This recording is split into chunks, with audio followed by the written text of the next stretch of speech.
Hey there, it is Scott Telek, author of the world-shattering Swithin book series, the Arthurian book series that has to remain completely faithful to the medieval Arthurian sources, like Morte d'Arthur. We're going to start reading Morte d'Arthur in this video, but there were two videos before this that you might want to check out. The first is the introduction, which is actually important and gives you a lot of the context for how this book came into being, which in this case turns out to be completely crucial to understanding what's going on here. The second video tells what happened in the larger story before we came to the point where Morte d'Arthur begins, because Morte d'Arthur is a shortened version of a much larger story, but that one's less essential. By the way, there's a companion book to this entire video series taking you through the entirety of Book 1 with the guided reading and the full text of the new translation.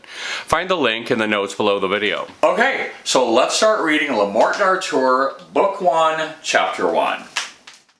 It befell in the days of Uther Pendragon, when he was king of all England, and so reigned in that time, there was a mighty duke in Cornwall that held war against him long time, called the Duke of Tintagel. And so by means King Uther sent for this duke, charging him to bring his wife with him, for she was called a fair lady and passing wise. Her name was Igraine. Okay, so Uther is king, and the Duke of Tintagel comes to his court and brings his wife, who's named Igraine. Just a little additional info, Igraine and the Duke have 3 daughters, one of whom is never heard from again, the other 2 being Margauza, who goes on to become the mother of Sir Gawain, King Arthur's best friend, and also Agravain, Gareth, and Gaheris, and Mordred, who becomes the man who ultimately kills King Arthur. The other daughter is Morgan, who will go on to become the fierce sorceress Morgan Le Fay, and she becomes the mother of Yvain.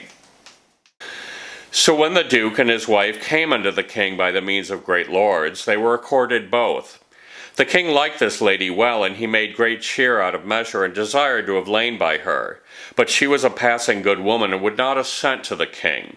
She told the Duke, her husband, and said, I suppose we were sent for that I should be dishonored. Wherefore, husband, I counsel you that we depart from hence suddenly, that we may ride all night to our own castle.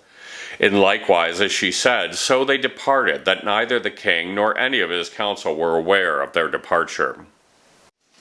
Now there's a great deal of additional story that's been lost here. This story is told in the 3rd book of my series, and we're halfway through the book before this part even happens.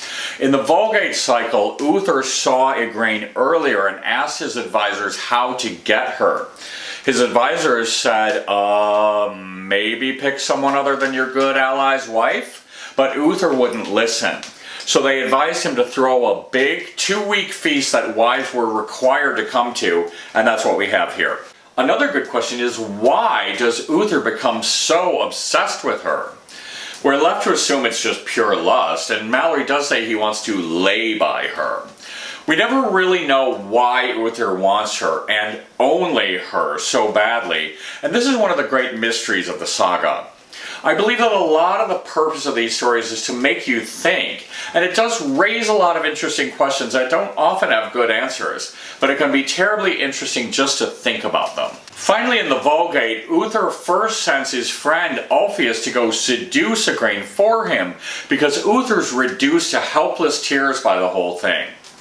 And in the longer story, it takes a long time for Igraine to tell her husband what's going on, because it will put them at war with the king, which is a very bad situation for them to be in, as they won't be able to find many allies to stand with them against the king, and Uther has all the power and might on his side. They're even leaving the feast Uther is throwing is considered treason, and they're in a bad place with that, as we'll find out in a second. As soon as King Uther knew of their departing so suddenly, he was wonderly wroth. Then he called to him his private council and told them of the sudden departure of the Duke and his wife. They advised the king to send for the Duke and his wife by a great charge, saying, If he will not come at your summons, then may you do your best, as you have cause to make mighty war upon him. So that was done, and the messengers had their answer, that neither he nor his wife would return to him. Then was the king wonderly wroth, and sent the duke plain word, and bade him be ready, and stuff and garnish him, for within days he would fetch him out of the biggest castle that he had. So Igraine and the duke, even leaving the feast, is verging on treason, and when they won't go back, it's reason for Uther to make war on them. Also, it's not really great for Uther to pursue his ally's wife, and this doesn't really reflect well on him, especially when his own people will die trying to get this woman for him. By the way, giving 40 days notice before beginning a siege was common back then because the people under siege would have to gather enough food to last as long as the siege went on, so quite civilized. When the duke had this warning, he went and furnished and garnished 2 strong castles of his, one called Tintagel and the other castle called Terabel. His wife, Dame Igraine, he put in the castle of Tintagel, and himself he put in the castle of Terabel, which had many issues and posterns out. Then in all haste came Uther with a great host, and laid a siege upon the castle of Terabel. There he put many pavilions, and made great war on both parties, with many people slain. So the duke hides his wife at Castle Tintagel, while he and his armies go to Castle Terabel, which is where Uther and his forces attack him. By the way, Tintagel is a real place in Cornwall, England, and there is a castle right there on the sea cliffs, and the whole thing is pretty magical. Then for pure anger and great love of fair Igraine, the King Uther fell sick. So came to the king Sir Ulfius, a noble knight, and asked the king why he was sick. I shall tell, said the king. I am so sick for anger and for love of fair Igraine that I may not be whole. Well, my lord, said Sir Ulfius, I shall seek Merlin, and he shall do you remedy, so that your hurt shall be pleased.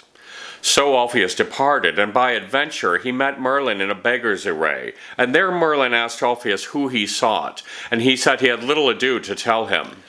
Well, said Merlin, I know whom you seek, for you seek Merlin. Therefore seek no further, for I am he. And if King Uther will well reward me and be sworn unto me to fulfill my desire, that shall be to his honor and profit more than mine. I shall cause him to have all of his desire. All this I will undertake, said Ulfius, that there shall be nothing reasonable but thou shalt have thy desire. Well, said Merlin, he shall have his intent and desire, and therefore, said Merlin, ride on your way, for I will not be far behind. So Uther falls sick with love for Igraine. This is a serious condensation of what's in the Vulgate, which is that Uther is doubled over crying in his tent, while he's supposed to be at war, and at minimum showing his face in front of his knights. In the longer story, it's much more that Uther's becoming more and more useless, and Ulfius is having to do everything for him. And again, we have to wonder, why is Uther so desperate for Igraine that he's utterly lost without her? So Ulfius has the idea that they should get Merlin to help, and that is swiftly accomplished. Now Malory leaves out a whole lot of history between Merlin and Uther, including the fact that they've actually had a lot of tension, and Merlin hasn't been speaking to Uther in a while. One other crucial thing, Merlin tells Ulfius to tell Uther that he will do great harm if he has his way, and the sooner he understands this, the better. So Merlin is like, hey, you know, you're going to ruin your life if you get what you want, but if you want, I'll do it for you. So Malory chooses to leave that part out. Okay, that's where we'll stop for now, and we'll pick up in the next video.